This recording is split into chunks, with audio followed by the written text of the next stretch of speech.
The wind cut through the trees like a blade, and Elena Hart's boots sank into fresh snow as she ran toward the old cemetery gate, her heart pounding so hard she could feel it in her throat. She had missed the funeral. She had missed the last chance to say goodbye to her father. And now, standing at the edge of the forest with her breath fogging in the freezing air, she saw something that made her stop running and made her blood turn to ice. 20 white wolves stood around a single grave. They were not scattered.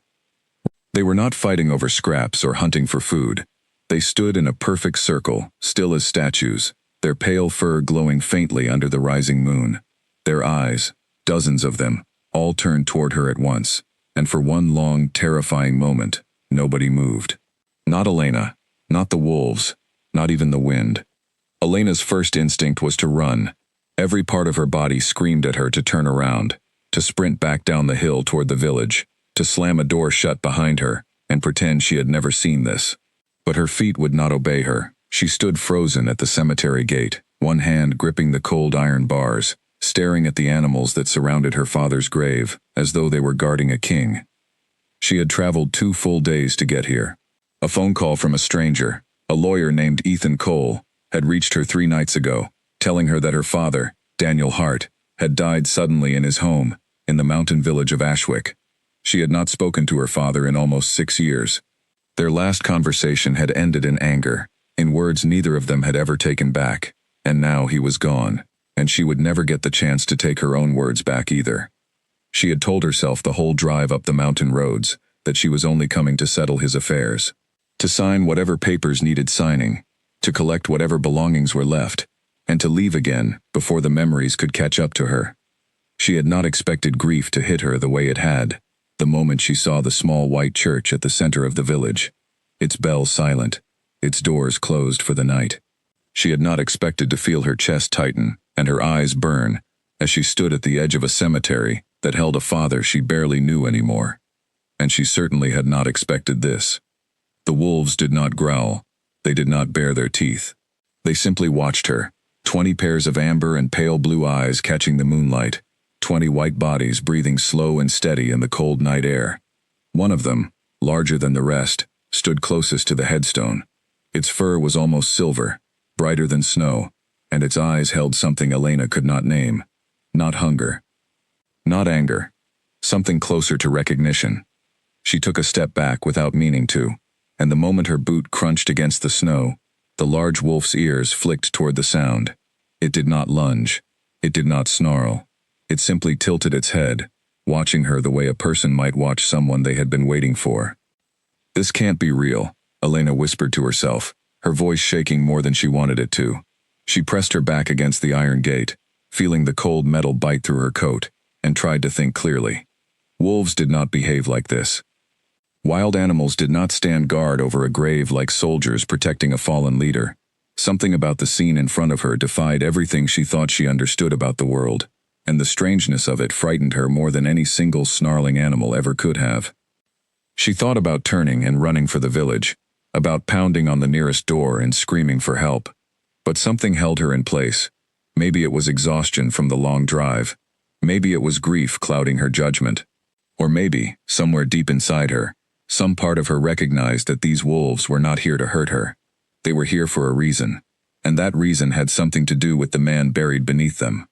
Minutes passed. The wolves did not attack. They did not retreat either. They simply held their positions around the fresh mound of earth, patient as guards on a night watch, while Elena stood at the gate, with her heart hammering, and her mind racing through explanations that made no sense. Finally, driven by a mixture of grief and stubbornness that had defined her entire life, Elena made a decision. She was not going to run.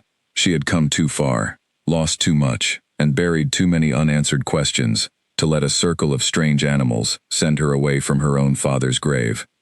She pushed the gate open. The old hinges groaned into the silence, loud enough to make her wince, and she froze again, waiting for the wolves to react. They did not charge. They did not scatter. Instead, something even stranger happened. The wolves nearest to the gate slowly stepped aside, opening a narrow path between their bodies, a path that led directly to the headstone at the center of the circle.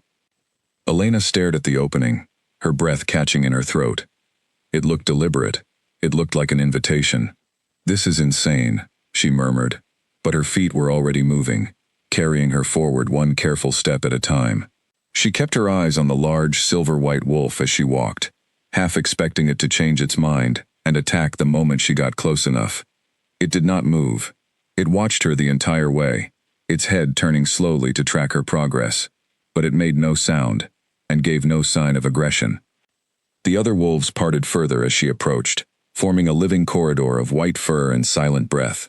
Elena could feel the heat radiating off their bodies as she passed between them, could hear the soft huff of their breathing, could see the fog rising from their mouths in the cold air. She had never been this close to a wild animal in her life, let alone 20 of them at once, and every nerve in her body screamed with the wrongness and the wonder of it all. She reached the headstone and dropped to her knees in the snow, no longer caring about the cold seeping through her jeans. The stone was simple, carved with only her father's name and the years of his life. Daniel Hart. Beloved by few, known by fewer, and yet here, at the end of his life, 20 wolves had chosen to guard him as though he had been something far greater than a quiet man who kept to himself in a small mountain village. "What were you doing up here, Dad?" Elena whispered, pressing her palm flat against the cold stone. Tears she had been holding back for 2 days finally broke free, sliding down her cheeks and freezing slightly in the night air before she could wipe them away. "What kind of life were you living that you needed guards like this?" Behind her, she heard the soft crunch of paws in snow. She turned, startled, and found the large silver-white wolf had moved closer, now only a few feet away, close enough that she could see the strange intelligence behind its eyes. It sat down in the snow, watching her with what looked almost like patience, almost like understanding. Elena's hand trembled as she reached out, some instinct telling her the animal meant her no harm, even as her rational mind screamed that touching a wild wolf was one of the most dangerous things a person could do. Before her fingers could close the distance, the wolf let out a low sound, not a growl, but something closer to a sigh, and turned its head away, breaking the moment. "You're not going to hurt me, are you?" she said quietly, more a statement than a question. The wolf did not answer, of course. It could not answer. And yet something about the way it held itself, the calm patience in its posture, told her that if it had wanted to harm her, it would have done so the moment she stepped through the cemetery gate. She stayed at the grave for nearly an hour, telling her father things she had never said to him while he was alive. She told him about the years she had spent building a career far away from Ashwick, about the apartment she rented in the city, about the life she had built that felt increasingly hollow the older she got. She told him she was sorry for the last conversation they'd had, for the things she'd said in anger, for never calling back to make things right. The wolves listened, or at least they seemed to, 20 silent witnesses to a daughter's grief and regret. When she finally rose to her feet, her knees stiff from the cold, the wolves rose with her, almost in unison, as though her movement had been a signal they were all watching for. Elena's heart jumped into her throat again, old fear returning in a rush, but the animals did not close in on her. Instead, they began to withdraw, melting back into the tree line one by one, until only the large silver-white wolf remained, sitting beside the headstone like a sentinel who refused to abandon his post. "Who are you?" Elena asked it, feeling foolish even as the words left her mouth. Talking to a wolf. As if it could understand her, as if it would answer. The wolf held her gaze for a long moment, and then, without warning, it rose, turned, and disappeared into the darkness of the forest, leaving Elena alone at her father's grave, with nothing but the cold wind and the sound of her own uneven breathing. She walked back to the small guest house in the village in a daze, her mind replaying the scene over and over. By the time she reached her room above the local inn, her hands were still shaking, though whether from the cold or from shock she could not say. She sat on the edge of the narrow bed for a long time without turning on the light, staring at the window, half expecting to see amber eyes watching her from the darkness outside. Sleep did not come easily that night. Every time she closed her eyes, she saw the circle of white wolves, the silver-white leader with its strange, knowing gaze, the way the animals had parted for her as though they recognized her, as though they had been waiting for her arrival specifically. It made no sense. Wild animals did not organize themselves like soldiers. They did not stand guard over graves. They did not part like a crowd making way for royalty. And yet she had seen it with her own eyes. Sometime near dawn, Exhaustion finally won out over fear, and Elena drifted into a restless sleep, filled with half-formed dreams of white fur and glowing eyes, and her father's voice, calling her name from somewhere just out of reach. When she woke, the pale gray light of early morning was creeping through the curtains, and for one brief, merciful moment, she almost convinced herself that the entire night had been nothing more than grief, playing tricks on an exhausted mind. But then she noticed the hem of her jeans, still damp and stiff with dried snow, and she knew it had all been real. She dressed quickly and made her way downstairs to the small dining room of the inn, hoping a cup of coffee might steady her nerves and help her think clearly about what to do next. The innkeeper, an older woman with silver hair pulled back into a tight bun, greeted her with a polite nod, but said little else, her eyes flicking toward Elena, with an expression that was hard to read. Curiosity, maybe, or caution. Elena sat by the window, wrapping both hands around a warm mug, watching the quiet street outside, as the village slowly woke up around her. Ashwick was small, the kind of place where everyone knew everyone else's business, where the buildings looked as though they had stood unchanged for 100 years, tucked between steep hills and dense pine forest. It was beautiful in a stark, isolated way, and it was also, Elena was beginning to realize, a place that held secrets far stranger than she had ever imagined. She thought about the lawyer, Ethan Cole, who had called her about her father's death. He had mentioned needing to meet with her to go over some paperwork, and perhaps he would be able to answer some of her questions, or at least point her towards someone who could. She pulled out her phone and found his number among the messages, her thumb hovering over the call button. Before she could press it, the door of the inn swung open, and a gust of cold morning air swept through the room. Elena looked up instinctively, and her breath caught in her chest. A man stood in the doorway, tall and broad-shouldered, his dark hair damp as though he had just come in from the snow, his eyes a pale, striking amber that seemed almost too bright to be natural. He wore a heavy dark coat that looked out of place against the simple wool sweaters and flannel shirts of the other villagers, and he carried himself with a kind of quiet authority that made the entire room seem to shift its attention toward him, without anyone saying a word. His eyes found Elena's almost immediately, as though he had known exactly where to look, and for one suspended moment, neither of them moved. Something about his gaze felt disturbingly familiar, though Elena was certain she had never met him before in her life.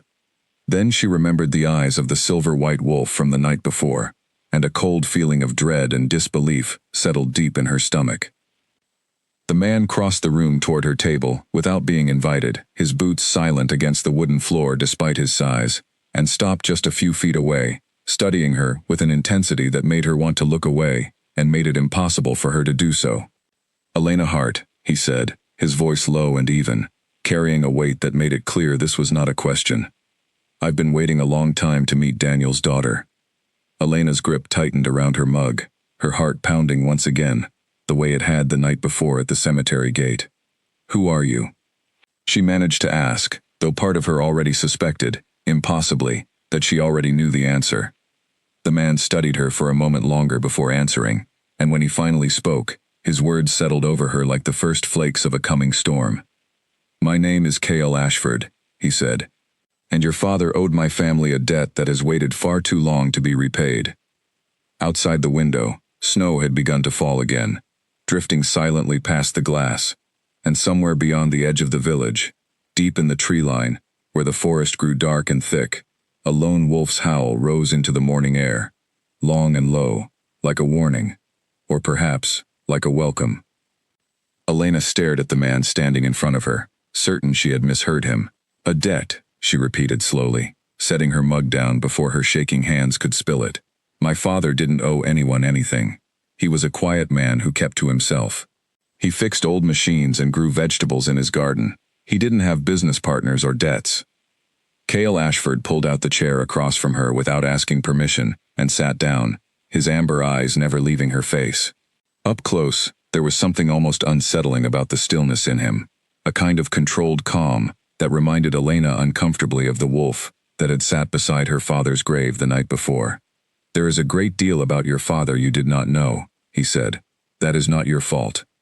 He chose to keep that part of his life separate from you, likely to protect you from it." "Protect me from what?"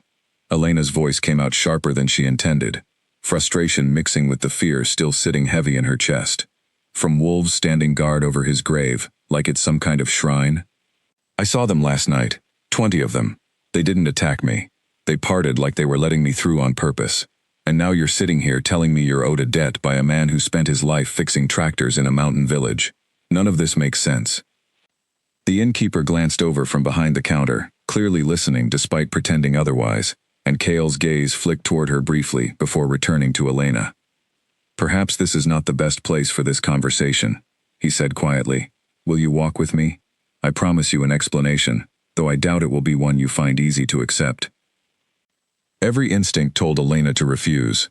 A stranger with unnervingly familiar eyes, appearing the morning after 20 wild wolves had surrounded her father's grave, was not someone she should follow anywhere. And yet the pull to understand what was happening outweighed her caution. She had come to Ashwick to bury her father and settle his affairs. She had not expected to find herself standing at the edge of a mystery that seemed to reach far beyond anything she could have imagined, and now that she had glimpsed it, she could not simply turn away and pretend she hadn't. Fine, she said, rising from her seat and grabbing her coat from the back of the chair. But you're going to start talking the moment we're outside, and if anything you say sounds like a threat, I'm walking straight back here and calling the police. Something that might have been the ghost of a smile crossed Cale's face. There and gone so quickly, Elena almost thought she had imagined it. Fair enough, he said, standing as well, his tall frame seeming to fill the small dining room.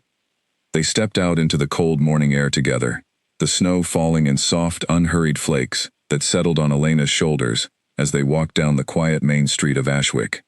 Villagers they passed offered Cale small nods of acknowledgement, some with expressions of clear respect, others with something closer to wariness, and Elena noticed that nobody made eye contact with him for more than a second or two before looking away. They know you, she observed. Everyone in Ashwick knows me, Cale said simply. My family has watched over these mountains for a very long time. Watched over them how? Cale was quiet for a moment, his eyes fixed on the tree line at the edge of the village, where the pine forest rose dark and dense against the gray morning sky. There is a difference, he finally said, between what people believe and what is true. Most of the villagers here believe my family owns significant land in these mountains, that we are simply a wealthy, private family who keeps to ourselves. That is not entirely false, but it is not the whole truth either. Then what is the whole truth? He stopped walking and turned to face her fully, and for a long moment, the only sound was the soft hush of falling snow and the distant call of a bird somewhere in the trees. The whole truth, he said, is something I do not think you are ready to hear, standing in the middle of the street. But I will tell you this much. The wolves you saw last night were not wild animals guarding a grave out of some strange animal instinct. They were there because your father earned their loyalty, and because that loyalty extends, whether you want it or not, to his blood. Elena felt a chill that had nothing to do with the falling snow. You're talking about me, she said slowly. You're saying those wolves were guarding the grave because of me. Because of your connection to your father, yes, Cale said. The debt he carried was not a matter of money. Years ago, your father did something for my family, something that saved lives that mattered a great deal to us. In return, he was promised protection, for himself and for those closest to him, for as long as that debt remained unpaid. And it's still unpaid, Elena said, beginning to understand, though understanding brought no comfort. Even though he's dead. Especially now that he's dead, Cale said. A debt like this does not simply disappear when one party passes away. It transfers. And you, Elena, are the only family he had left. Elena felt the ground shift beneath her, not literally, but in some deeper sense, as though everything she thought she understood about her father's quiet, unremarkable life had suddenly been revealed as an elaborate disguise, hiding something far larger and stranger underneath. This is insane, she said, though the words carried less conviction than they had the night before, staring at the circle of white wolves in the snow. You're telling me my father was involved in some kind of secret arrangement with a family that commands wild wolves, and now I've somehow inherited that arrangement, just because I'm his daughter. I understand this is difficult to accept, Cale said, his voice gentler than she expected. I would not believe it either, if I had not grown up inside this world myself. But I promise you, everything I am telling you is true. and I would not have come to find you if it were not important that you understand it as quickly as possible." "Why does it matter if I understand quickly?" Elena asked, a new edge of fear creeping into her voice. "Is someone in danger? Am I in danger?" Cale hesitated, just slightly, but long enough for Elena to notice, and the hesitation frightened her more than any direct answer could have. "There are those who would see the debt your father was owed as a weakness to exploit," he said carefully. "Rivals who have wanted to move against my family for a long time, and have been unable to, because of protections your father's actions helped put in place. With him gone, and with you unaware of what you carry, you present an opportunity they may not be able to resist." Elena's mouth went dry. "An opportunity for what?" "To hurt you," Cale said plainly, no attempt to soften the words. "To hurt me, through you, to finally break something that has held for a very long time." The wind picked up, carrying the scent of pine and cold earth, and somewhere far off in the mountains, Elena thought she heard the faint echo of a howl, though she could not be certain it was not simply her imagination running wild after everything she had seen and heard in the last 24 hours. "I don't understand any of this," she admitted, wrapping her arms around herself against the cold, though the chill she felt went far deeper than the weather. "Yesterday I thought I was coming here to bury my father and go through some old papers. Now you're telling me wolves are protecting me because of some debt I didn't even know existed, and that there are people, or things, out there that want to hurt me because of it." "I know this is overwhelming," Cale said, and for the first time, something in his controlled expression softened into what looked almost like genuine sympathy. "I did not choose the timing of your father's death, and I would have given you more time to grieve before bringing any of this to you, if I believed we had that luxury. But I do not believe we do." Elena studied his face for a long moment, searching for any sign of deception, any hint that this was some elaborate trick or scam, designed to take advantage of a grieving woman far from home. She found nothing but steady, unwavering sincerity, and somehow that honesty frightened her more than dishonesty would have. "What happens now?" she finally asked. "If everything you're saying is true, what am I supposed to do?" "For now," Cale said, "you allow me to keep you safe, whether you fully believe what I have told you or not. The wolves that guarded your father's grave last night will continue to watch over you, whether you see them or not, and when you are ready, I will show you the truth of what my family is, and what your father truly meant to us." Elena wanted to argue, wanted to demand more concrete answers immediately, rather than vague promises of explanations still to come, but something about the weight in Cale's voice told her that pushing harder in this moment would not get her anywhere. Instead, she found herself simply nodding, a small, uncertain movement that felt like agreeing to something far larger than she could fully comprehend. "Okay," she said quietly. "Show me."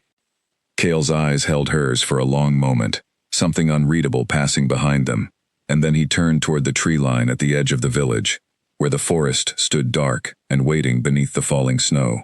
"Then walk with me," he said, "and I will begin at the beginning, with the night your father first came to these mountains, 20 years ago, and the choice he made that changed everything, for both our families."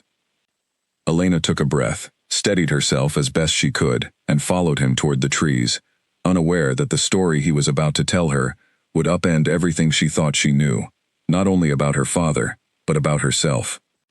They walked together into the forest, snow crunching softly beneath their boots, the village disappearing behind them, until only trees surrounded them on every side, tall and ancient, their branches heavy with fresh snow. Elena kept close to Cale, unwilling to admit how much safer she felt beside him despite everything he had told her, despite the fact that a day earlier she would have run screaming from a man who claimed wolves obeyed his family's will. 20 years ago, Cale began, his voice carrying easily through the still winter air, "this territory belonged entirely to my family. Our pack has lived in these mountains for generations, far longer than the village of Ashwick has existed in its current form. We kept ourselves separate from the human settlements, watching from a distance, taking care not to be seen, not to be understood for what we truly are." "And what are you, exactly?" Elena asked, though part of her already suspected the answer, had suspected it since the moment she saw the silver-white wolf's eyes, and recognized something of Cale's gaze within them. Cale glanced at her sideways, weighing how much to reveal, and then seemed to decide that honesty, however difficult to accept, was the only path forward. We are not simply people who command wolves, Elena. We are the wolves. My family, my pack. We carry both forms within us, human and wolf, and we move between them as easily as you might change your clothes. Elena stopped walking, her boots sinking into the snow, staring at him, as though trying to find some sign that he was joking, some crack in his expression that would reveal this was all an elaborate performance.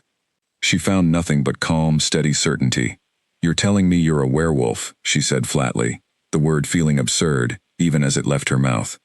"I dislike that term," Cale said, a faint note of something like amusement in his voice, despite the seriousness of the conversation. "It carries too much of the old stories, the moon-driven monsters from films and folk tales. We are not monsters, Elena. We are simply another kind of people, one that has learned, over many generations, to hide what we are, from a world that would not understand it, and would very likely try to destroy it out of fear." "This is impossible," Elena said, though the words felt hollow, even as she spoke them, because she had seen the wolves with her own eyes, had felt the strange, undeniable recognition in the silver-white wolf's gaze, a recognition that made unsettling sense now that she understood what, or who, she had truly been looking at. "I understand your disbelief," Cale said gently, "but ask yourself honestly, does what I am telling you explain what you saw last night better than any other answer you can imagine? 20 wild wolves standing in perfect formation around a single grave, parting deliberately to allow you through, showing no aggression toward a stranger who wandered uninvited into their midst in the middle of the night? Does that sound like ordinary animal behavior to you?" Elena thought back to the scene at the cemetery, the eerie stillness of the wolves, the way they had moved almost in unison, the strange intelligence in the silver-white wolf's eyes as it watched her weep over her father's grave. No, she admitted silently to herself. It had not looked like ordinary animal behavior at all. It had looked deliberate, purposeful, almost human, in its patience and restraint. "All right," she said slowly, forcing herself to keep an open mind, even as every rational part of her rebelled against the idea. "Suppose I believe you. Suppose your family really can become wolves. What does any of that have to do with my father?" Cale resumed walking, and Elena fell into step beside him, the forest growing darker and denser around them as they moved deeper into the mountains. 20 years ago," he continued, "there was a conflict between my family's pack and a rival clan, one that had long resented our claim over this territory and sought to seize it for themselves.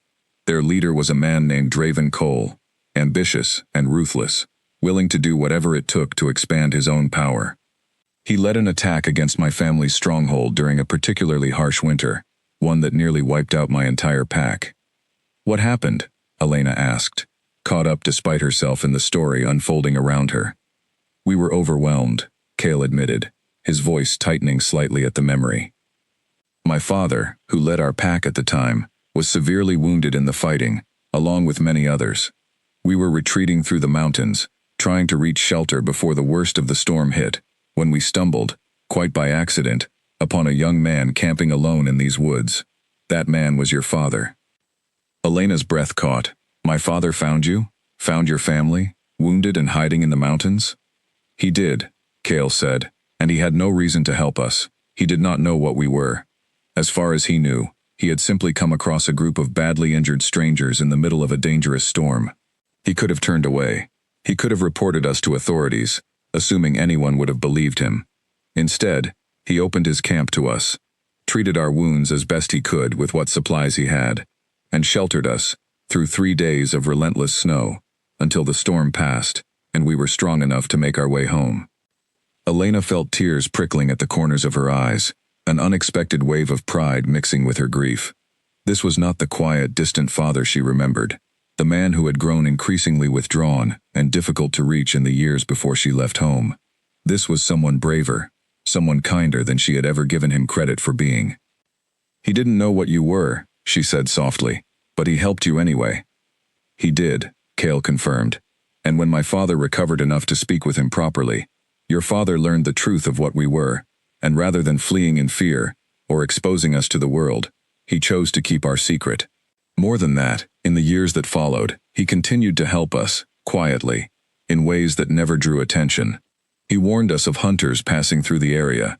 He helped provide cover stories when strange sightings threatened to expose us. And during the final battle against Draven's forces, when our pack was still recovering and vulnerable, your father helped us secure allies among the other territories. Connections that ultimately allowed us to repel Draven's attempt to claim these mountains for good. So my father saved your family not once, but many times, Elena said, trying to absorb the full scope of what Cale was describing. He did, Cale said, and my father, in gratitude, made him a promise, a vow of protection, for himself and for his family, for as long as the debt remained unpaid. It was not merely a formality. It was a sacred bond, one that both sides understood to be unbreakable. But my father never told me any of this, Elena said, the old ache of feeling, shut out of her father's life, returning with fresh sharpness. Not once, in all the years I knew him. He never even hinted at any of it. He was protecting you, Cale said gently. The knowledge of our world is dangerous, Elena. It draws attention, it creates targets, and your father understood that better than most humans ever could. He chose to carry this secret alone, rather than burden you with a truth that could put you in danger. I imagine that decision cost him a great deal, especially after your relationship became strained. Elena felt a lump rise in her throat at the thought of her father carrying this enormous, impossible secret alone for 2 decades, choosing silence, not out of coldness or distance, but out of a desperate desire to protect her from a world he knew to be far more dangerous than she could imagine. All those years she had resented him for being distant, for seeming to care more about his isolated life in the mountains than about maintaining a relationship with his own daughter, and the entire time, he had been shielding her from something far larger than either of them. Why didn't Draven's clan simply give up after their attack failed? Elena asked, forcing herself to focus on the practical questions rather than the grief threatening to overwhelm her. You said there were people who still wanted to move against your family. Is that the same clan? Yes, Cale said, his expression darkening. Draven survived the conflict, though he lost much of his territory, and standing among the other packs as a result of his failed attack. He has spent the years since rebuilding his strength, waiting for an opportunity to try again. Your father's death, and the uncertainty surrounding what happens to the debt now that he is gone, presents exactly the kind of opportunity Draven has been waiting for. Because he thinks I'm vulnerable, Elena said, understanding settling over her like a physical weight. Because I don't know anything about this world, don't have any way to protect myself, and don't have the connections my father built up over 20 years. Precisely, Cale said. And because striking at you would be, in his mind, a way to strike at me and at my family without directly confronting our strength. It is a cowardly strategy, but Draven has never been a man overly concerned with honor. They had reached a small clearing deep in the forest, and Elena realized with a start that several wolves had appeared among the trees around them, watching silently, though none approached. She recognized the silver-white coat of one wolf standing slightly apart from the others, and understood, with a chill that was equal parts fear, and something else she could not quite name, that she was looking at Cale's other form.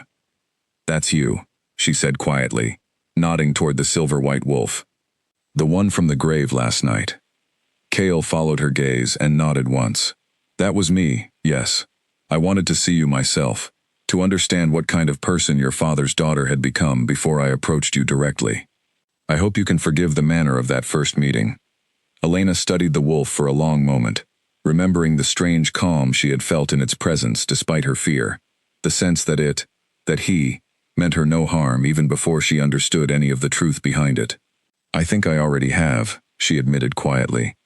A comfortable, if uneasy, silence settled between them as they stood in the clearing, snow continuing to fall softly around them, the watching wolves, patient and still in the trees.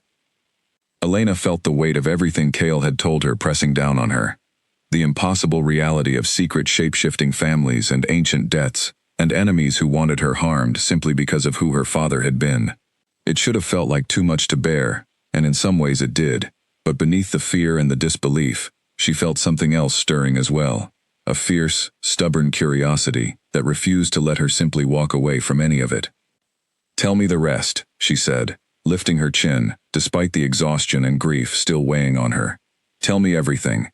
If I'm going to be part of this, whether I want to be or not, I want to understand exactly what I'm walking into. Kale studied her for a long moment, something that looked almost like respect flickering behind his amber eyes, and then he nodded slowly. Very well, he said. Then let me tell you about the night Draven's forces first came to these mountains, and the price my family paid to survive it. The wolves in the trees shifted slightly, ears pricking forward as though listening along with her, and somewhere in the distance, a low howl rose into the falling snow, carrying across the mountains like a warning of things still to come. It happened on a night much like this one, Kale said, his eyes distant as though looking through the falling snow into memory itself. Deep winter, the kind of cold that settles into your bones and refuses to leave. My father had led our pack for many years by then, keeping peace among the smaller territories, maintaining an uneasy but stable balance with neighboring clans. Draven Cole had always resented that balance.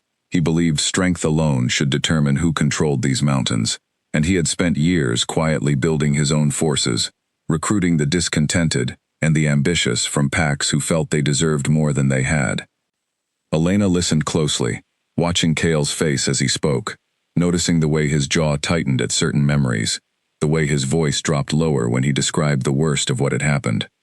It was clear this was not simply a story to him. It was something he had lived through, something that had shaped him as much as it had shaped the fate of his entire pack. Draven struck at night, during the worst of a blizzard, when he believed our defenses would be weakest, Kale continued. He was right.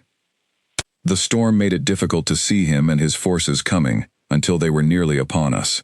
The fighting was brutal. We lost good members of our pack that night, wolves who had served my family loyally for generations. My father himself was wounded defending our territory, wounds that nearly cost him his life. How did you survive? Elena asked quietly. Barely, Kale admitted. We were forced to retreat deeper into the mountains, carrying our wounded, trying to find shelter from both Draven's forces and the storm itself. It was during that retreat that we found your father's camp. I was young then, not yet leading the pack myself, but I remember the moment clearly. We were exhausted, injured, uncertain whether we would survive the night, and there was this stranger, this ordinary human man, who looked at a group of wounded strangers stumbling out of the storm, and chose to help rather than turn us away. Elena tried to picture it, her father as a young man, alone in these same mountains, opening his camp to strangers, who turned out to be far more than they appeared. It was a version of him she had never known, brave and generous, in ways that felt disconnected from the quiet, withdrawn man she remembered from her childhood. After that night, Kale continued, your father became something of a quiet ally to my family. He never sought anything in return for his help, which made my father trust him all the more. Over the following months, as we worked to rebuild our strength and secure our territory against any further attempts by Draven, your father provided assistance that proved invaluable. He had connections throughout the region, relationships with people who might otherwise have noticed unusual activity in these mountains, and he used those connections to help shield us from unwanted attention. And Draven never came back? Elena asked. He tried, twice more, in the years that followed, Kale said. Each time, he was repelled, though never fully defeated. He retreated to territory further north, licking his wounds, rebuilding his strength, waiting. My father always believed Draven would return eventually, once he felt strong enough to try again. He was patient in that belief, and patient men are often proven right eventually.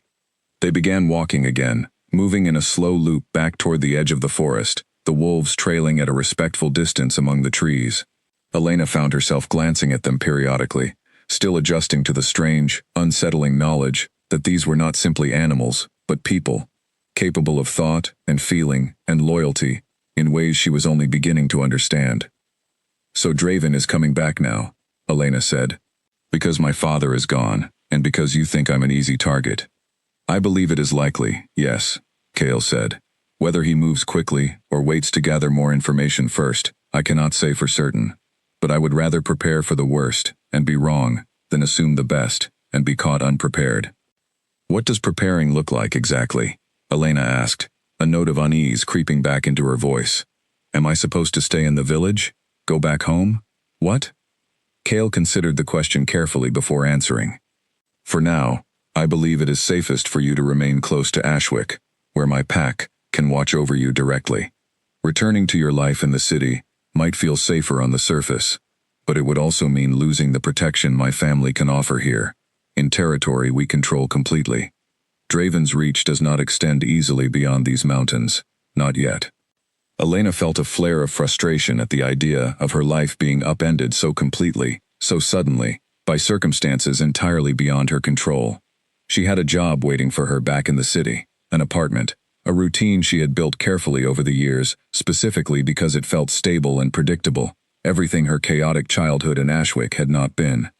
The idea of abandoning all of that indefinitely, based on the word of a man she had met only hours ago, however strange and compelling his story had been, felt like an enormous leap of faith. I have a life, she said quietly. A job. People who will notice if I just disappear for weeks.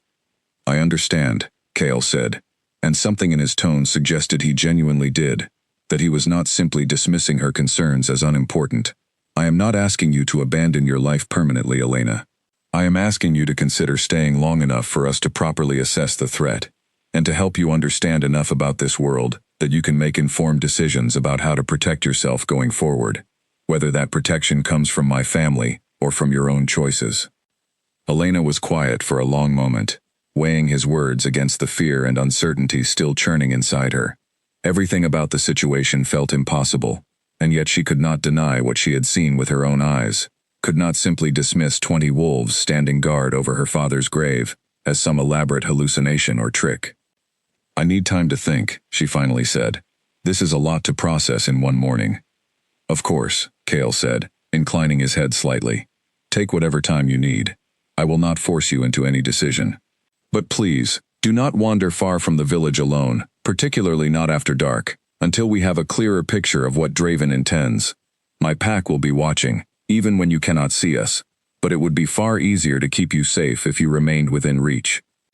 They walked the rest of the way back to the edge of Ashwick in silence, the village coming into view through the trees, smoke rising from chimneys into the pale morning sky, the ordinary rhythms of small-town life continuing on, unaware of the extraordinary conversation that had just taken place in the forest above them.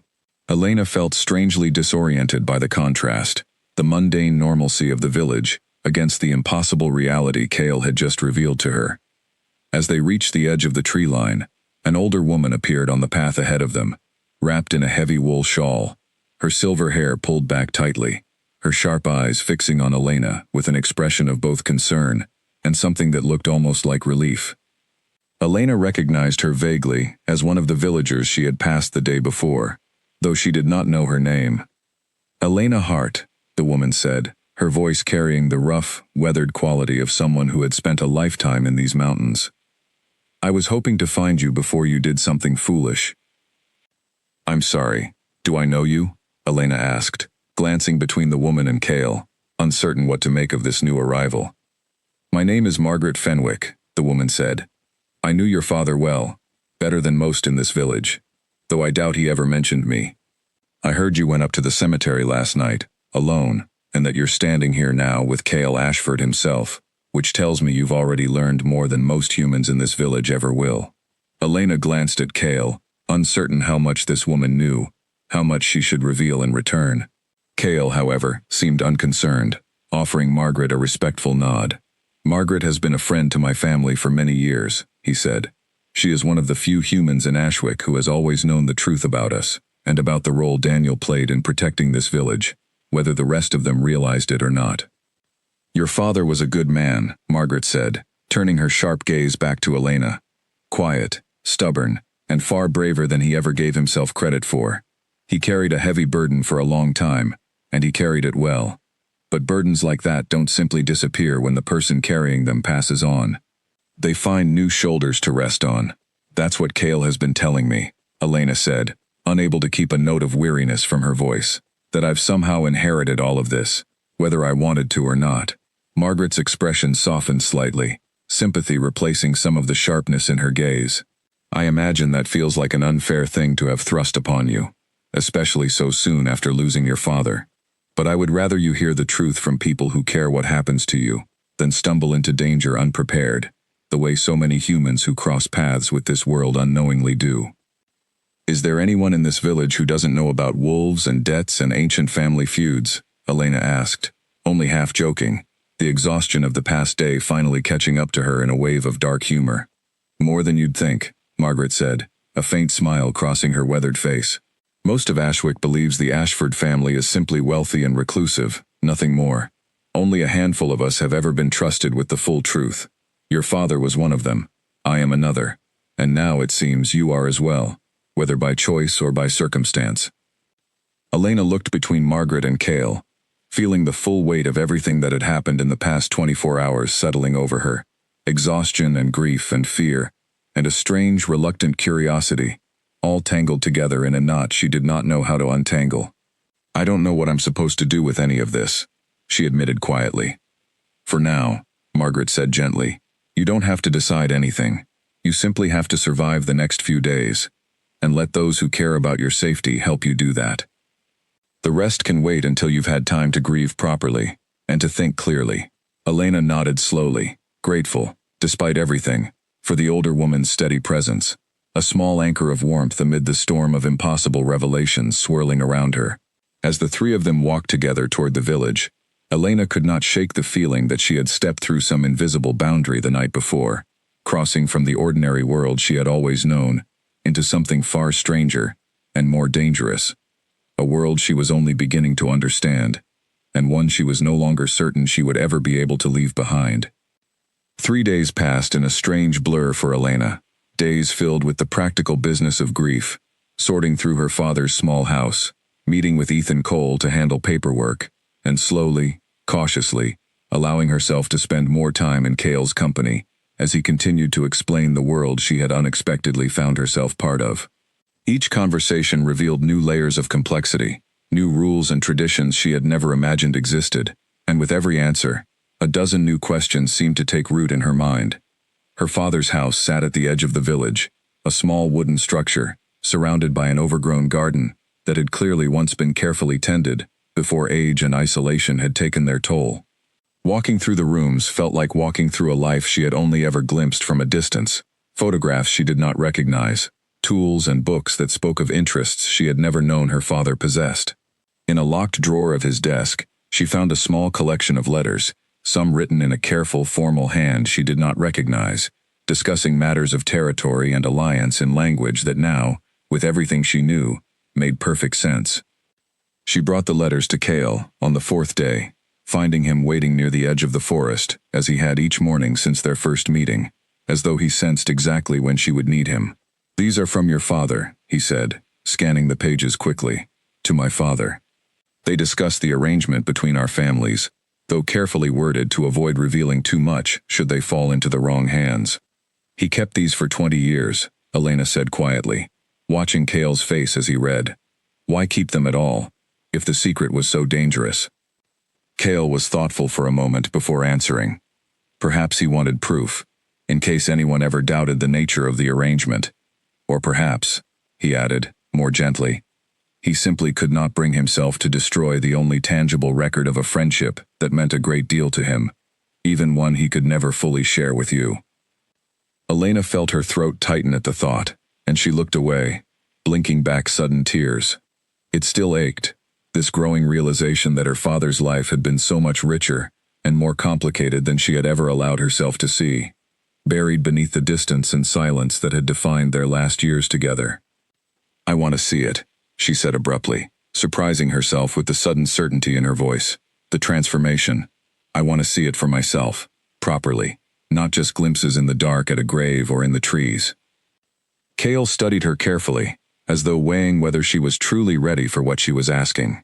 Are you certain? Once you have seen it fully, you cannot unsee it. It changes how you understand the world, permanently. I think that already happened the moment I walked through that cemetery gate, Elena said.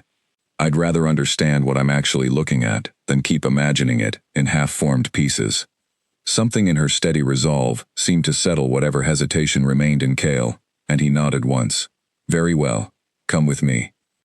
He led her deeper into the forest than she had gone before, to a clearing surrounded by tall pines, where several other members of the pack were already gathered. some in human form, lounging casually near a small fire, others resting nearby in their wolf shapes, pale coats blending almost seamlessly with the snow. Elena recognized none of them individually, but she felt the weight of their attention as she entered the clearing beside Kale, curious and cautious eyes studying the daughter of the man who had once saved their pack from ruin. "This is Elena," Kale said simply, and the pack members offered small nods of greeting, some more welcoming than others, though none showed any hostility. A young woman near the fire rose to her feet, her dark hair braided over one shoulder, her expression bright with open curiosity. "So you're Daniel's daughter," she said, studying Elena with unabashed interest. "I'm Ivy. I've heard stories about you for years, though I never expected to actually meet you." "Stories?" Elena asked, surprised. "What kind of stories?" "Your father used to talk about you sometimes," Ivy said, "back before things became difficult between you two. He was proud of you, you know. Even after the silence started, he kept a photograph of you on his desk. I saw it myself, more than once, when I visited his house." Elena felt a fresh wave of grief wash over her. The image of her father keeping a photograph of her close, even during the years of their estrangement, settling into her chest like a physical weight. She had assumed, during those silent years, that he had simply moved on, that their broken relationship had faded into something unimportant in the isolated life he had built for himself. Learning otherwise, piece by piece, was both a comfort and a fresh wound. "Thank you for telling me that," she managed to say, her voice thick with emotion. Kale, sensing the shift in her mood, gently guided the conversation forward. "Elena has asked to properly witness the change," he said to the gathered pack. "I thought it best she see it here, among friends, rather than alone, with only myself." A murmur of interest passed through the clearing, and Ivy grinned. "Well then, allow me to demonstrate. I promise, it looks far stranger than it feels." Elena watched, her breath held tight in her chest, as Ivy stepped back from the fire and closed her eyes, her body beginning to shift, in ways that defied easy description. There was no dramatic tearing of flesh, no violence to the transformation, as the old stories had always suggested.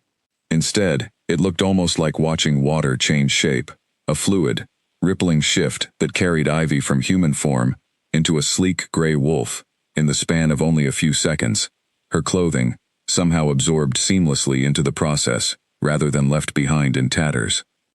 Elena let out a breath she hadn't realized she was holding, staring at the wolf that now stood where Ivy had been only moments before, its intelligent dark eyes watching her with unmistakable amusement at her stunned expression. "That's..." Elena struggled to find the right word, settling finally on the simplest one available. "Incredible." The wolf that had been Ivy let out something that sounded remarkably like a laugh, a short huffing breath that carried genuine warmth, before the transformation reversed itself just as smoothly, Ivy standing once more in human form, brushing a strand of hair from her face with a satisfied smile. "Most people scream the first time they see that," she said. "I appreciate the vote of confidence. I think I used up all my screaming that first night at the cemetery," Elena admitted, managing a small, shaky laugh of her own. The gathered pack members relaxed further at that, the tension in the clearing easing into something warmer, more welcoming. Over the next hour, Elena found herself sitting near the fire, listening to stories from various pack members, some about her father, others simply about life within the pack, the strange dual existence they led between human society and their true nature. She learned about the traditions that governed their world, the strict codes around territory and honor that had shaped conflicts like the one between Kale's family and Draven's for generations.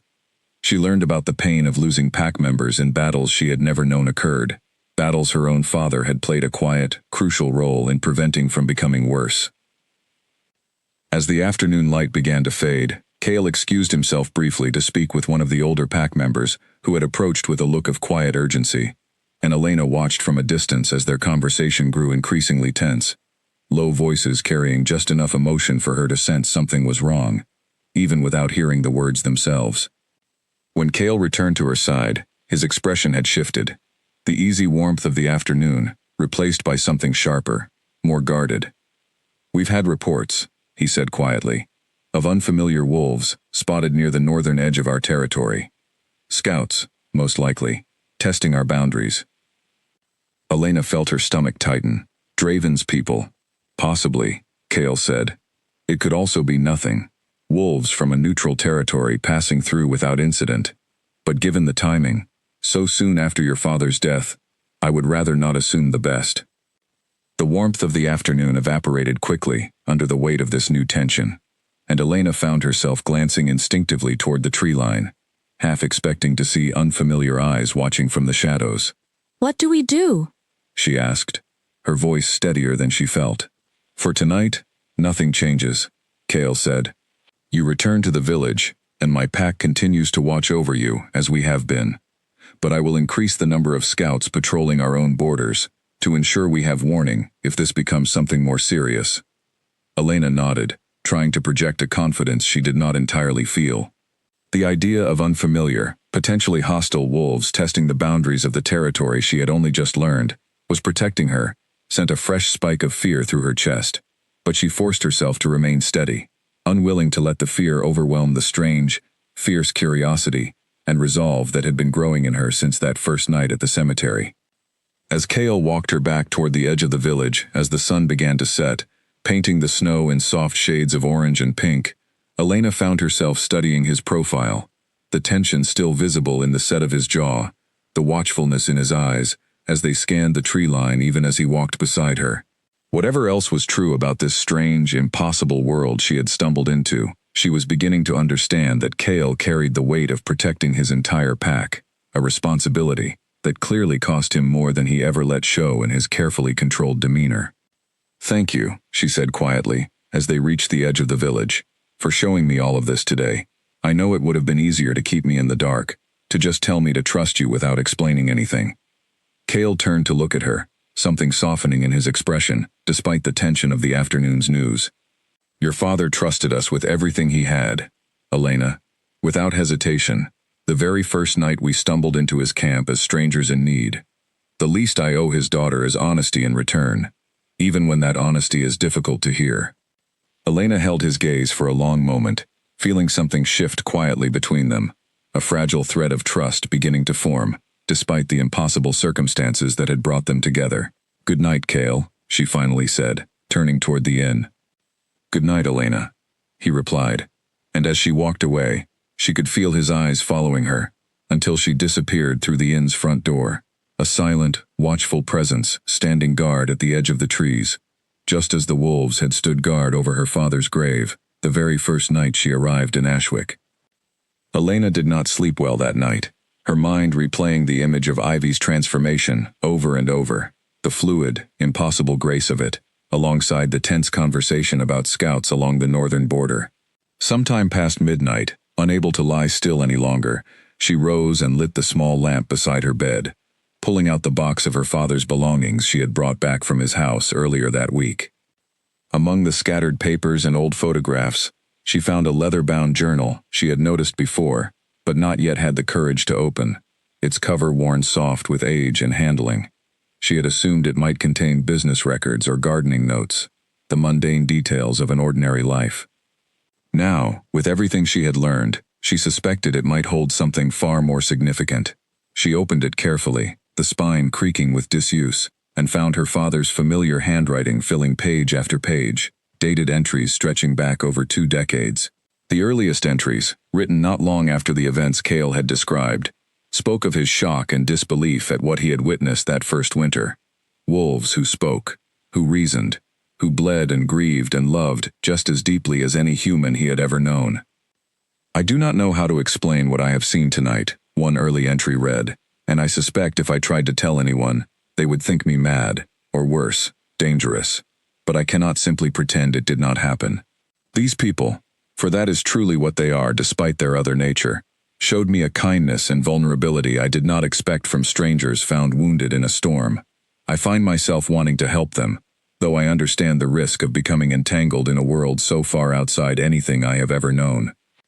Elena read on late into the night, tears sliding silently down her cheeks as she traced her father's journey through the pages, his growing friendship with Kale's father, his quiet pride in the trust the pack extended to him, his private grief over the toll the conflict with Draven's clan took on people he had come to consider family in their own right.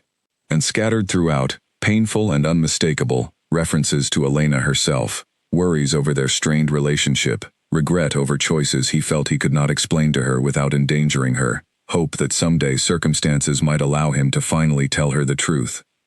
I think of Elena often. One entry from several years back read, and wonder if I am failing her by keeping this distance between us. I tell myself it is to protect her, that the less she knows, the safer she remains, from a world that could easily consume anyone who becomes entangled in it without proper preparation.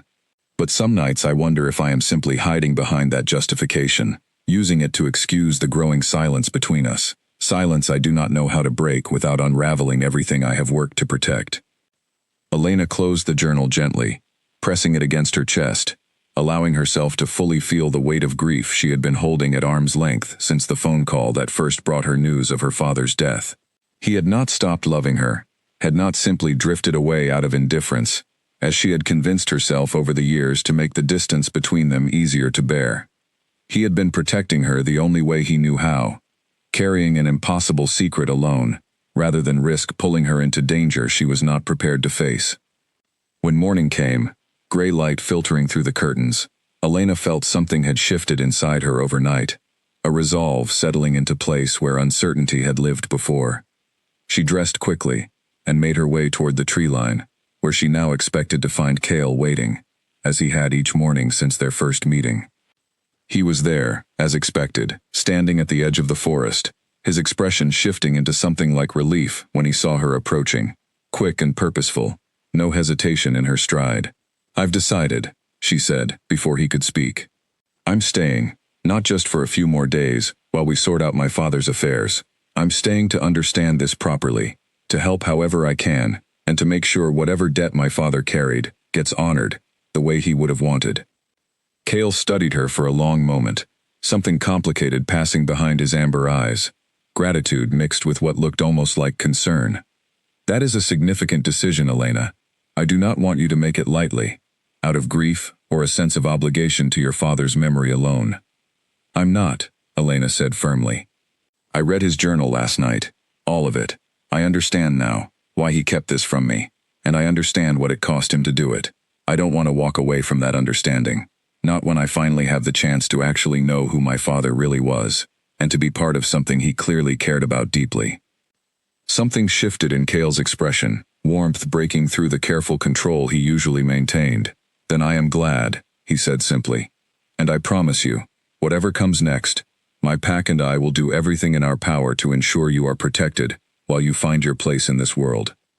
Their conversation was interrupted by the sound of rapid footsteps approaching through the trees, and a moment later, a young man Elena recognized vaguely from the gathering the day before, burst into the clearing, breathing hard, his expression tight with urgency. "Cale," he said, "we found tracks along the eastern ridge. Wolf tracks, but not from any pack registered in this territory, and there were signs of a struggle. Rowan is missing." Cale's entire demeanor shifted instantly, the warmth of moments before replaced by sharp, focused alertness. "Show me," he said, already moving toward the trees, then pausing to glance back at Elena. "Stay here, with Margaret if you can find her. I will send word as soon as I know more." Elena wanted to argue, wanted to insist on coming along, but the urgency in Cale's voice, and the genuine fear in the young man's eyes, convinced her this was not the moment to push against his instructions. "Be careful," she said instead, and Cale offered her a brief, grateful nod before disappearing into the trees with the young messenger, moving with a speed and grace that confirmed, even in human form, he was something far more than ordinary. Elena stood alone at the edge of the forest for a long moment, the earlier warmth of the morning replaced by a cold, creeping dread. Rowan. She did not know the name, had not met this particular pack member during her time in the clearing, but the fear in the messenger's voice had been unmistakable, and the mention of a struggle suggested this was no simple misunderstanding. She made her way back toward the village, searching for Margaret, and found the older woman in her small cottage near the center of Ashwick, tending a fire with the same brisk efficiency she seemed to bring to everything she did. When Elena relayed what she had heard, Margaret's expression grew grim. "Rowan is one of Cale's most trusted scouts," she said, setting down the poker she had been using to tend the flames. "If he's gone missing along the eastern ridge, and there are signs of struggle, That suggests Draven's people are already moving more aggressively than Kale expected. What does that mean for the pack? For me? Elena asked, unable to keep the fear from her voice.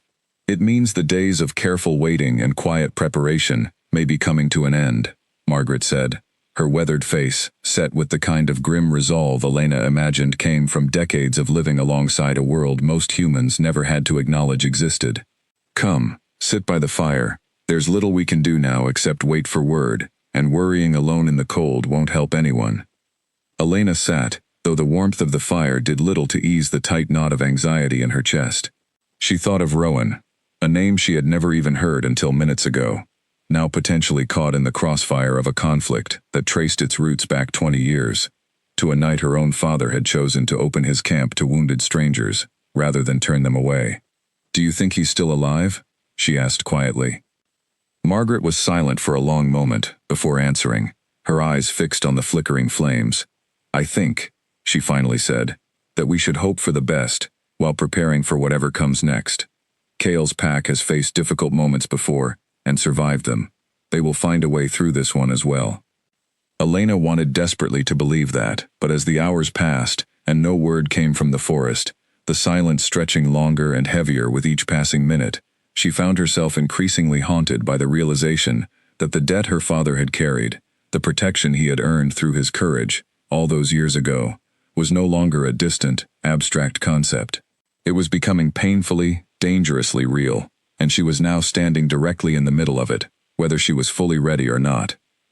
Word finally came just before sunset, carried by the same young messenger who had interrupted Elena and Kale's conversation that morning.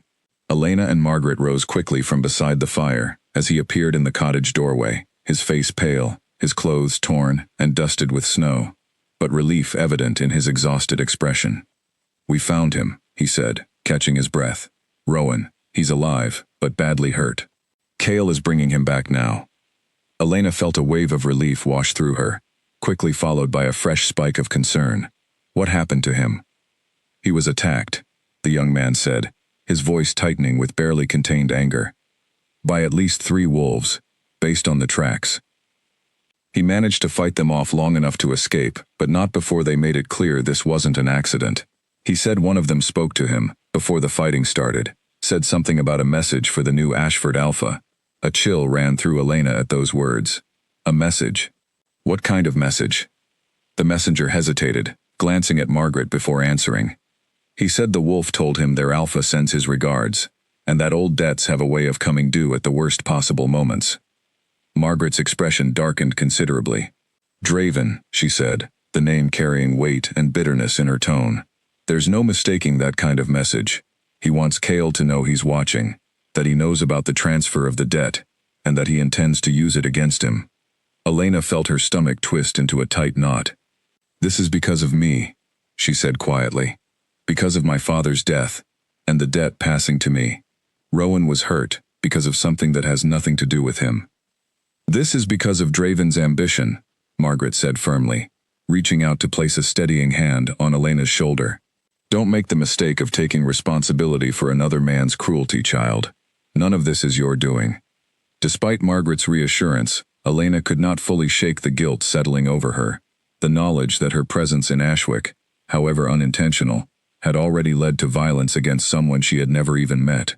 She thought of the 20 wolves standing guard over her father's grave, silent and watchful, and understood now, with fresh clarity, the seriousness of what they had truly been protecting her from.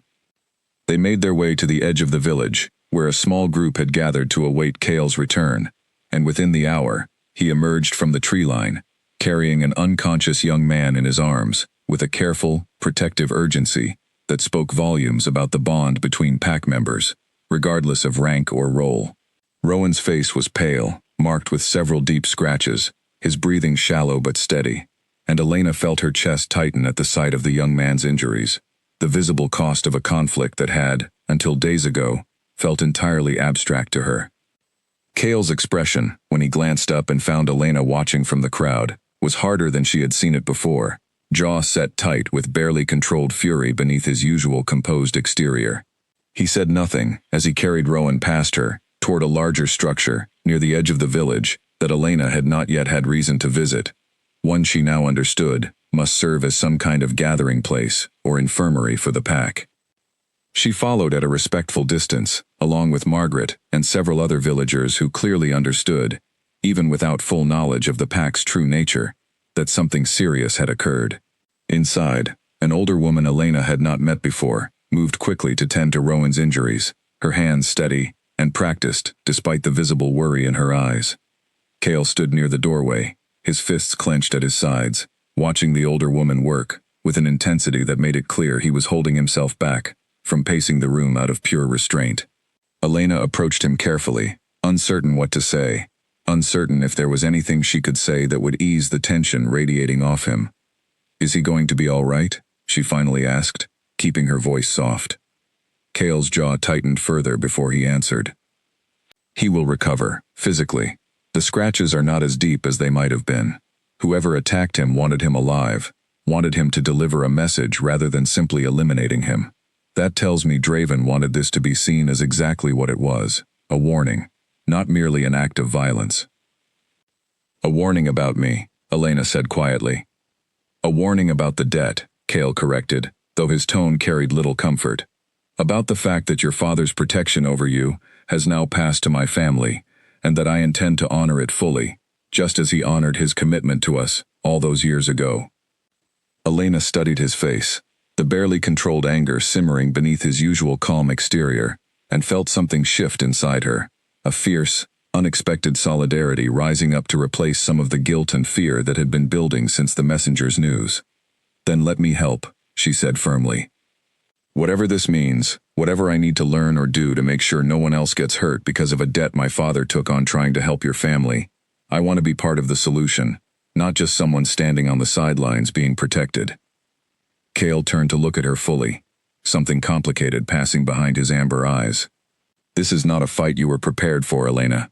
You have known about our world for less than a week. And Rowan has known about it his whole life, and he still got hurt trying to protect a family who took him in." Elena shot back, her voice steady, despite the fear still coiled tight in her chest. "I'm not asking to fight anyone, Cale. I'm asking to understand what's happening well enough that I'm not simply a liability everyone has to protect blindly. Teach me what I need to know, please." For a long moment, Cale said nothing, simply studying her with an expression she could not fully read, something between reluctant admiration and continued concern. Finally, he nodded slowly. "Very well. Tomorrow, once we've had time to properly assess what Rowan's attack means for our defenses, I will begin teaching you what you need to know.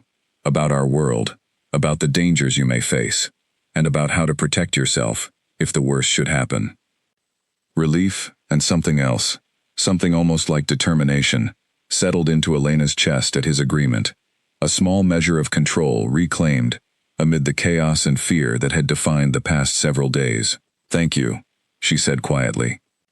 They stood together in silence for a while longer, watching the healer finish tending to Rowan's wounds, the young man's breathing gradually settling into a deeper, more peaceful rhythm, as whatever remedies she had applied began to take effect.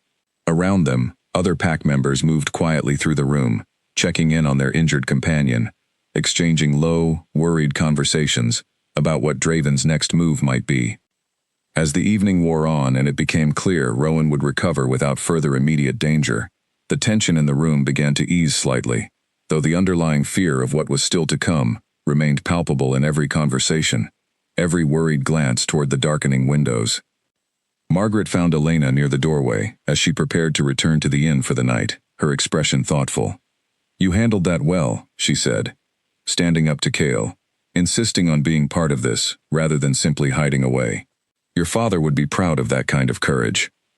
"I'm terrified," Elena admitted quietly. "I don't feel courageous at all. I just feel like if I don't at least try to understand this world, I'll never forgive myself if something worse happens because I chose to remain ignorant." "That's precisely what courage looks like, child," Margaret said, a faint smile crossing her weathered face. "Not the absence of fear, but the choice to move forward despite it." Elena managed a small, tired smile in return, grateful for the older woman's steady presence amid the chaos of the past days. As she made her way back to the inn beneath a sky now fully dark and scattered with cold, distant stars, she found herself thinking again of her father, of the courage he must have summoned that first winter night 20 years ago, opening his camp to wounded strangers, despite having no idea what consequences that choice might bring. She understood now, with a clarity that had not existed a week ago, exactly what kind of legacy she had inherited, not simply a debt to be repaid, but a tradition of courage and loyalty that had shaped her father's entire life, even in the years she had felt most disconnected from him. And as frightening as the path ahead remained, she found, beneath the fear, a growing determination to walk it with the same quiet bravery her father had shown, whatever the cost might ultimately prove to be. Somewhere beyond the edge of the village, in the darkness of the mountains that had kept their secrets for so many generations, she knew Draven's forces were watching, waiting, testing the boundaries of a territory they intended to claim. And somewhere closer, within reach if she ever truly needed it, 20 white wolves, and the man who led them, stood ready to ensure that whatever came next, she would not face it alone. Over the following days, Elena's education into the hidden world of Cale's pack began in earnest. Each morning, she met him at the edge of the forest, and together they walked the boundaries of the territory, while he explained the intricate traditions and unspoken rules that governed relationships between packs, the significance of scent markings along territorial lines, the delicate diplomacy required to maintain peace among neighboring clans, who might otherwise fall into constant conflict over resources and land. She learned about the hierarchy within Cale's own pack, the trusted circle of senior wolves who helped him make decisions affecting the entire group, the younger members still learning their place within the pack's complex social structure, and the deep bonds of loyalty that held everything together, bonds that reminded her, in some ways, of the close friendships she had built in her professional life, though infinitely more consequential given the stakes involved. Rowan recovered steadily under the healer's careful attention, and by the 4th day after the attack, he was well enough to sit up and speak with Elena directly, offering his own account of the encounter with a calm steadiness that impressed her, despite the visible scars still marking his face. "They wanted me to understand exactly what I was dealing with," he told her, settling back against a stack of cushions in the small room where he continued to rest. 3 against 1, and they made sure I knew they could have easily killed me if they'd chosen to. Draven wants Cale afraid, wants him second-guessing every decision, wondering when and where the next attack might come. "Does it work?" Elena asked. "Does Cale get afraid?" Rowan considered the question seriously before answering. "Cale doesn't show fear easily, not to most people. But I've known him a long time, since we were both young, and still learning what it meant to be part of this pack. I can see it, sometimes, in the way he holds himself when he thinks no one is watching closely. He carries a lot of weight, being responsible for all of us. Adding you to that weight, especially given everything Draven seems willing to do to get to him through you, I imagine that weighs on him more than he'd ever admit." Elena absorbed this information quietly, thinking of the controlled calm Cale always maintained in her presence, the careful composure that had begun to feel almost like a mask over something more turbulent underneath. She found herself wanting, unexpectedly, to ease some of that burden, though she was not entirely certain how someone as inexperienced in this world as herself could possibly help. That evening, walking back to the inn alone after a long day of training and conversation, Elena felt a prickle of unease crawl up the back of her neck, the same instinctive alarm she imagined animals must feel when sensing an unseen predator nearby. She quickened her pace slightly, telling herself it was likely nothing more than the lingering tension of the past week playing tricks on her nerves. The feeling did not fade. If anything, it intensified as she made her way down the quiet, snow-covered street. The village, unusually still around her, most windows already dark for the night. She glanced over her shoulder, seeing nothing but empty street and drifting snow, and yet the sense of being watched remained, heavy and unmistakable. A shadow moved between 2 buildings ahead of her, quick and low to the ground, and Elena froze, her heart slamming against her ribs. She had spent enough time around Cale's pack now to recognize the shape of a wolf moving through darkness, but this one carried none of the calm, watchful energy she had come to associate with his people. This movement was predatory, deliberate, and utterly unfamiliar. "Cale," she said aloud, though she had no way of knowing if he could hear her, remembering vaguely that he had mentioned something about pack members maintaining heightened senses even in human form. "Cale, if you can hear me, I think something's wrong." The shadow emerged fully from between the buildings, a large, dark-furred wolf with cold, calculating eyes that fixed on her with unmistakable hostile intent. Elena's breath caught in her throat, every instinct screaming at her to run, though some part of her recognized that running from a predator, built for exactly that kind of chase, would accomplish nothing, except triggering an attack she had no way to defend against. Two more shapes emerged from the shadows behind the first, flanking her on either side, cutting off any easy escape route back toward the inn, or forward toward the center of the village. Elena's mind raced, searching desperately for anything Cale had taught her over the past days that might help in this exact moment, and finding, with rising panic, that none of their lessons had covered what to do when facing three hostile wolves alone in the dark. "Please," she said, her voice shaking despite her attempt to sound steady. "I don't want any trouble." The largest wolf let out a low, rumbling sound that might have been a laugh if translated into human expression, and took a slow, deliberate step toward her, close enough now that she could see its breath fogging in the cold air, close enough to see the dangerous intelligence behind its pale eyes. Before it could take another step, a blur of white fur exploded from the darkness beside the inn, colliding with the dark wolf, with enough force to send both animals tumbling into the snow. Elena stumbled backward with a startled cry, watching in stunned horror and relief as Cale, in his silver-white wolf form, fought fiercely against the intruder, snarls and snapping jaws filling the previously silent street. The other two dark wolves lunged, one toward Cale to assist their companion, the other directly toward Elena, and she barely had time to raise her arms defensively before a second white shape crashed into her attacker, driving it back with a ferocity that spoke of fierce, protective loyalty. She recognized, even in the chaos, the pale gray coat of Ivy, teeth bared, standing between Elena and danger without hesitation. The fight that followed felt like it lasted an eternity, though Elena knew, distantly, that it could only have been a matter of moments.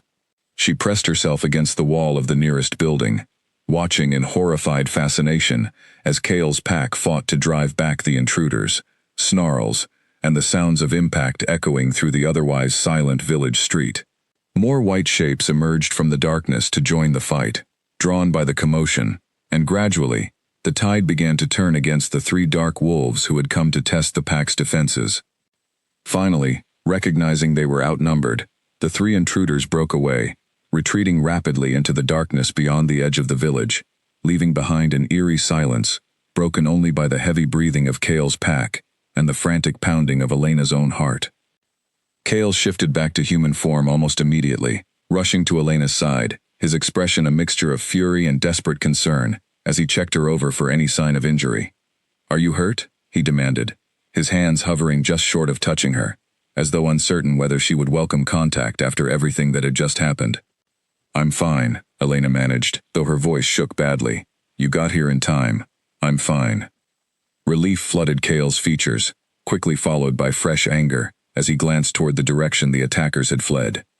"This should not have happened," he said, his voice tight with barely controlled emotion. "I should have had someone watching you more closely tonight." It was only then that Elena noticed Ivy, still lying in the snow nearby, her wolf form, marked with several deep, bleeding wounds, her breathing labored and shallow.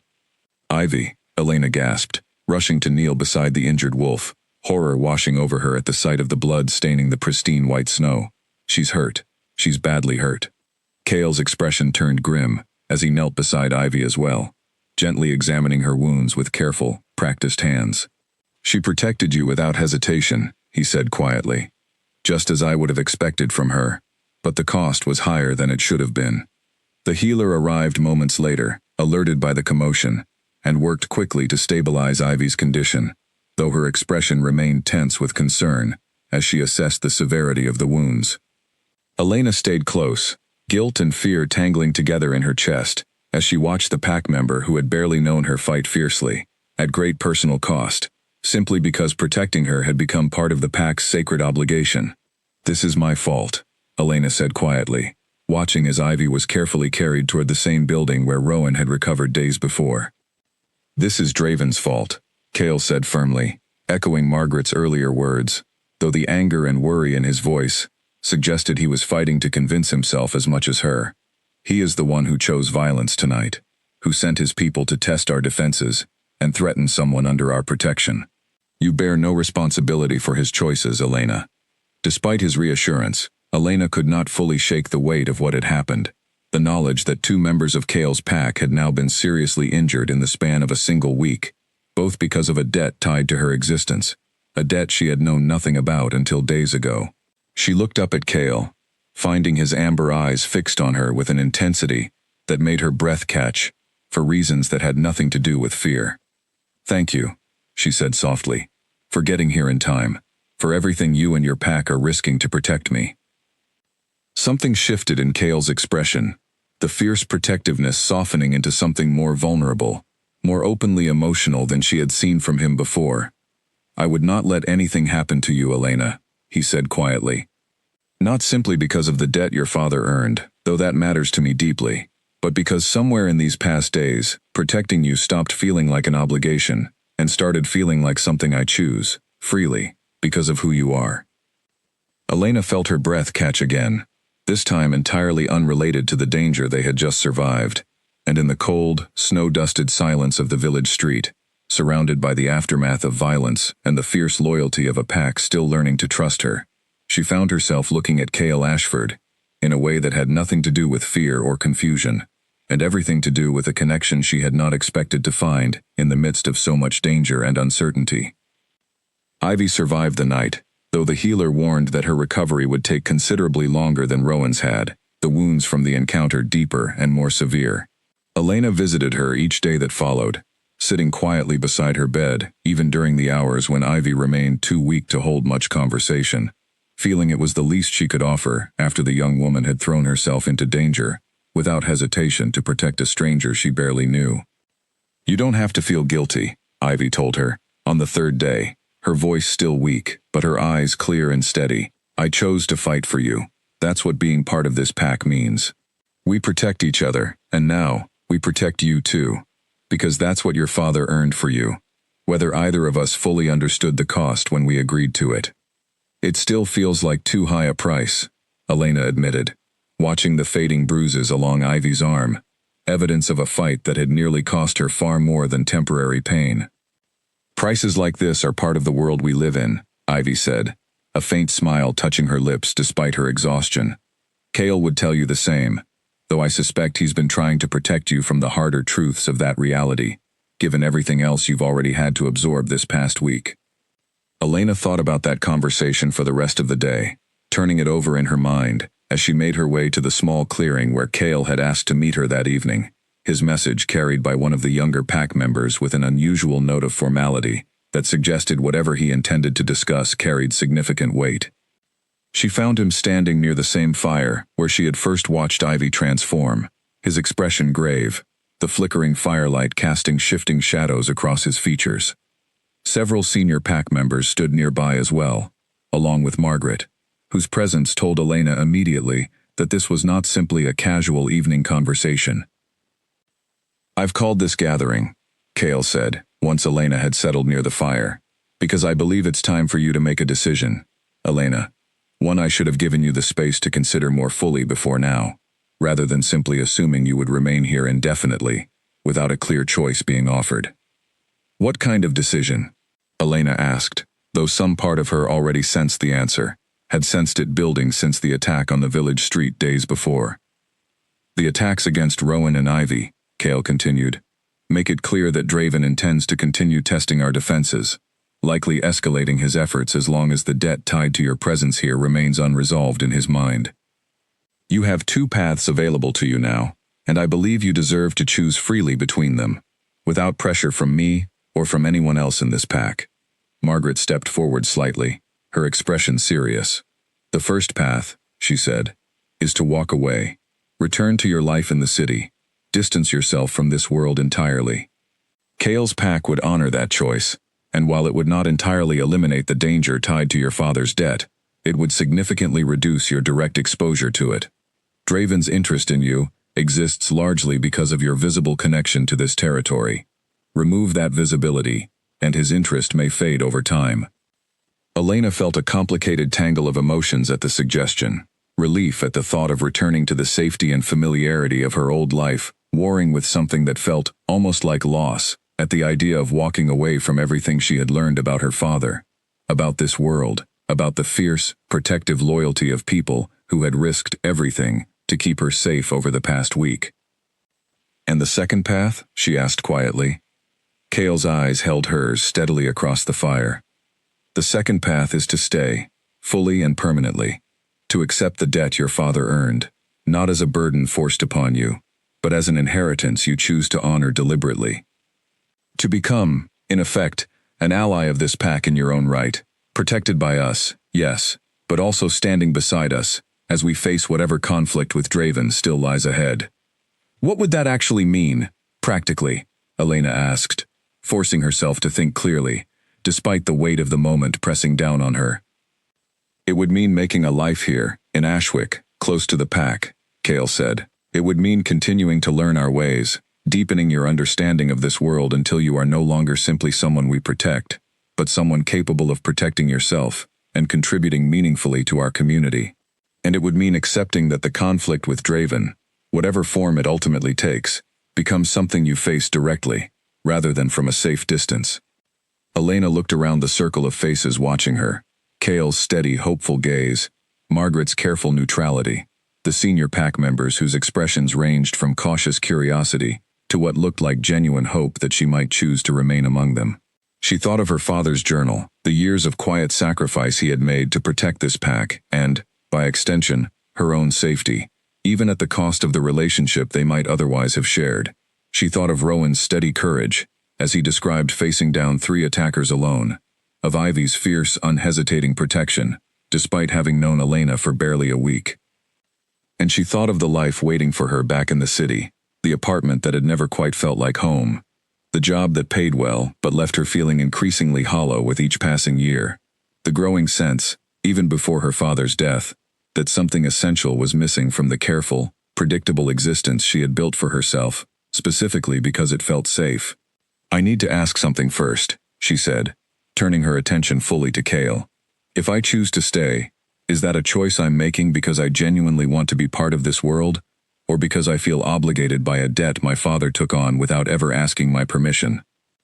Cale considered the question seriously before answering, and Elena appreciated that he did not rush to reassure her, did not offer easy words simply to secure the answer he clearly hoped for. "I cannot answer that for you," he finally said. "Only you can determine which motivation truly drives your choice. But I can tell you this. Whatever your father's debt requires, my pack would never force you to remain here against your genuine wishes. If you choose to walk away, we will honor that choice, and we will still do everything within our power to protect you from a distance, because that is what your father earned, and what remains our sacred obligation, regardless of your decision." Elena sat with that answer for a long moment, watching the fire crackle and shift before her, feeling the weight of every person gathered around it, waiting patiently for whatever she decided.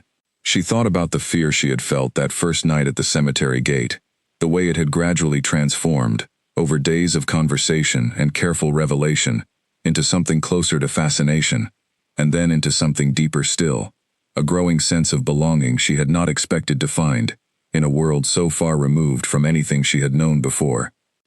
She thought too of Cale himself, the careful way he had guided her through each revelation, respecting her need for time and honesty, even as danger pressed closer around them, the vulnerability he had shown her in the aftermath of the attack, admitting that protecting her had become something he chose freely, rather than simply an obligation tied to old debts. "I'm staying," she said finally, her voice steady despite the magnitude of the decision. "Not because of the debt, though I understand its importance and want to see it honored properly. I'm staying because somewhere in this past week, I found something here I didn't even realize I was missing. A connection to my father I thought I'd lost forever. A community that fought for me before they even really knew me. And," she added, glancing toward Cale, feeling a flush of warmth rise in her cheeks despite the seriousness of the moment. "Possibly something else I'm not quite ready to name yet, but don't want to walk away from either." A murmur of approval passed through the gathered pack members, and Cale's expression broke into something Elena had not yet seen from him, a genuine, unguarded smile that transformed his usually controlled features into something warmer, more open. "Then we welcome you," he said, Not simply as the daughter of a man who earned our eternal gratitude, but as someone choosing, freely and courageously, to become part of our family. Margaret stepped forward, placing a weathered hand gently on Elena's shoulder.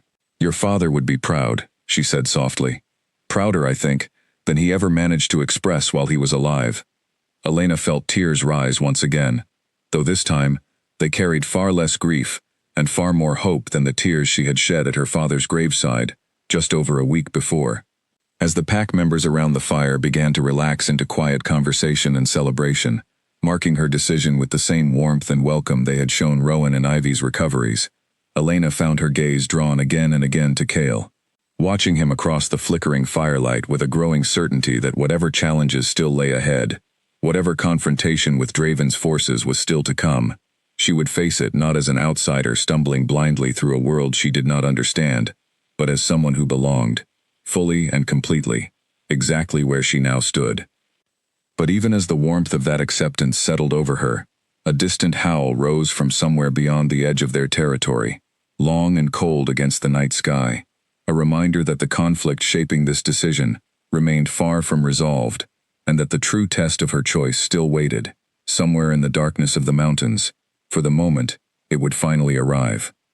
The confrontation with Draven came sooner than anyone expected, arriving not as another shadowy attack in the darkness, but as a formal challenge, delivered 3 days later by a lone messenger wolf, who approached the edge of Cale's territory under a flag of temporary truce. An old tradition, Margaret explained, that even the most ruthless pack leaders generally respected, at least long enough to deliver terms. Draven's message was simple and direct. He proposed a formal meeting, on neutral ground along the border between their territories, to discuss the matter of the debt and its implications, now that it had passed to Elena. He promised safe passage for whatever party Cale chose to bring, though Margaret warned that such promises from a man like Draven should be trusted only cautiously, and never without careful preparation for the possibility of betrayal. Why would he agree to talk at all, if he's already shown he's willing to use violence? Elena asked, as she and Cale discussed the proposal that evening, the weight of the coming confrontation settling heavily over both of them. "Because violence alone has not achieved what he wants," Cale said thoughtfully. "He has tested our defenses twice now, and twice we have repelled his forces without significant losses on our side. I suspect he has realized that continued open conflict carries real risk to his own pack, risk he may not be willing to accept if there is another path toward achieving his goals." "What does he actually want?" Elena asked. "Beyond just causing trouble for your family." "Territory," Cale said simply. "He has always wanted these mountains, the resources and strategic position they offer.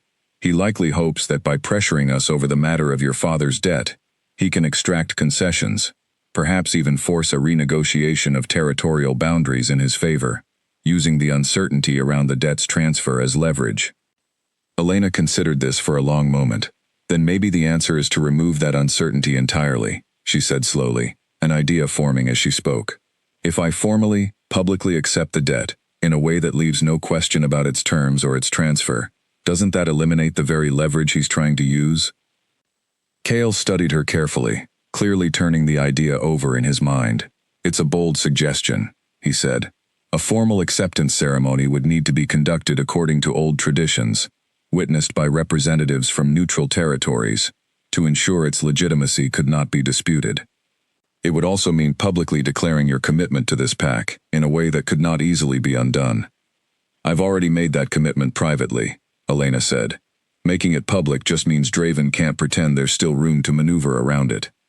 The idea, once proposed, gained momentum quickly among the senior pack members, and within 2 days, arrangements had been made for a formal ceremony, to be held at the same clearing where Elena had first watched Ivy's transformation, with representatives from several neutral territories invited to witness and confirm the legitimacy of the proceedings. Word was sent to Draven as well, informing him that the meeting he had requested would take place, but that it would coincide with a ceremony formalizing the debt's transfer beyond any possibility of dispute. The night of the ceremony arrived clear and cold, a full moon rising bright above the mountains, casting silver light across the snow-covered clearing where pack members and visiting representatives from neighboring territories gathered in careful, watchful silence. Elena stood at the center, wrapped in a heavy cloak Margaret had insisted she wear, feeling the weight of dozens of eyes upon her, some curious, some skeptical, all waiting to witness whatever was about to unfold. Cale stood before her, his expression solemn but steady, the formal weight of his role as pack leader visible in every careful, measured movement. Behind him, the senior members of his pack stood in a wide arc, and beyond them, at the edges of the clearing, Elena could see unfamiliar faces, representatives from other territories, watching with the neutral, careful attention of witnesses who understood the significance of what they had come to observe. And beyond even that circle, at the very edge of the tree line where the moonlight faded into deeper shadow, Elena spotted a group of dark shapes, wolves she did not recognize, watching with cold, calculating eyes. Draven's forces, she understood immediately, come to observe, perhaps even to challenge, whatever was about to take place. "Elena Hart," Cale said, his voice carrying clearly across the silent clearing, formal, in a way she had not heard from him before. "You stand here tonight to formally accept the debt your father, Daniel Hart, earned through his courage and loyalty to my family and pack, 20 years past. Do you accept this debt freely, understanding fully what it requires of you, and what protection it guarantees in return?" Elena took a steadying breath, feeling the weight of the moment settle fully upon her, and found, beneath the nervousness, a deep and unwavering certainty. "I do," she said, her voice carrying clearly, despite the enormity of what she was declaring. "I accept my father's debt, not as a burden forced upon me, but as an honor I choose to carry forward, in his memory and in recognition of everything this pack has already done to protect and welcome me." A murmur passed through the gathered witnesses, and Elena saw several of the representatives from neutral territories exchange meaningful glances, clearly registering the weight and formality of her words. At the edge of the clearing, the dark shapes watching from the shadows shifted restlessly, though none stepped forward to interrupt the proceedings. "Then let it be witnessed and known," Cale continued, "that the debt is fully accepted, its terms unambiguous and permanent. Elena Hart stands now under the full protection of the Ashford Pack, not merely as an obligation inherited from her father, but as a member of our community by her own free choice." As he spoke the final words, a low howl rose from somewhere within the gathered pack, quickly joined by others, until the entire clearing filled with the rising chorus of voices, lifted toward the bright, watching moon, a sound that raised the hair on Elena's arms, even as it filled her with a fierce, unexpected sense of belonging.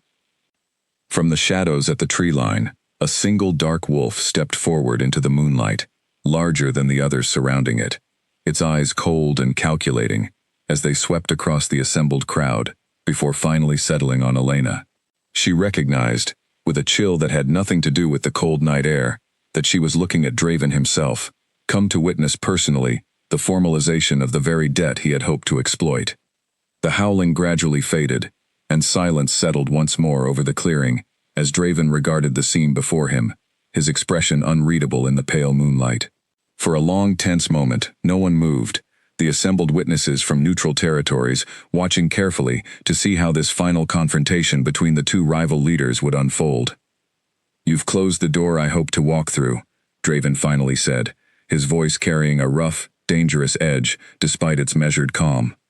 "A formal, witnessed acceptance, impossible to dispute or manipulate. Clever, Cale. I did not expect such decisive action, not with so little time to prepare."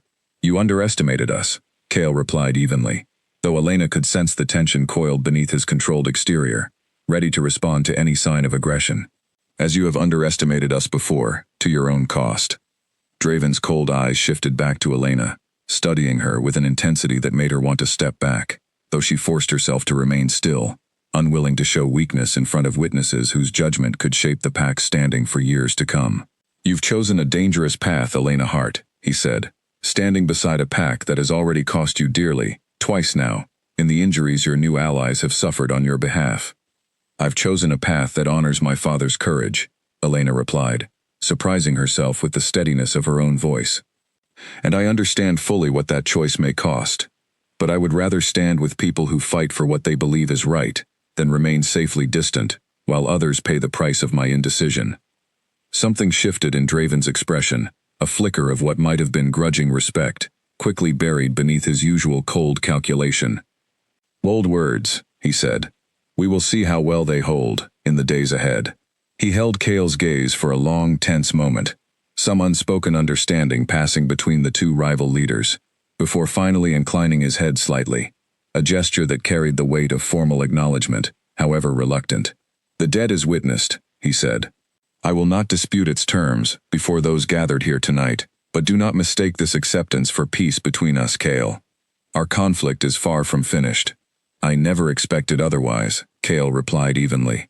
"But know this, Draven. Whatever comes next, you will find my pack, and everyone under our protection, ready to meet it." With that, Draven turned and melted back into the shadows of the tree line, his forces following silently behind him, until the darkness swallowed them completely, and only the moonlit clearing and its gathered witnesses remained. A collective breath seemed to release across the assembled pack, tension easing into quiet relief, as the immediate threat of confrontation passed without violence. The representatives from neutral territories began offering their formal acknowledgments of the ceremony's legitimacy, exchanging brief, respectful words with Cale before departing into the night, their presence no longer required now that the debt's transfer had been properly witnessed and recorded within the traditions that governed this hidden world. As the clearing gradually emptied, pack members drifting back toward their homes and posts with quiet murmurs of relief and satisfaction, Cale finally turned to face Elena directly, the formal composure of the ceremony giving way to something softer, more personal.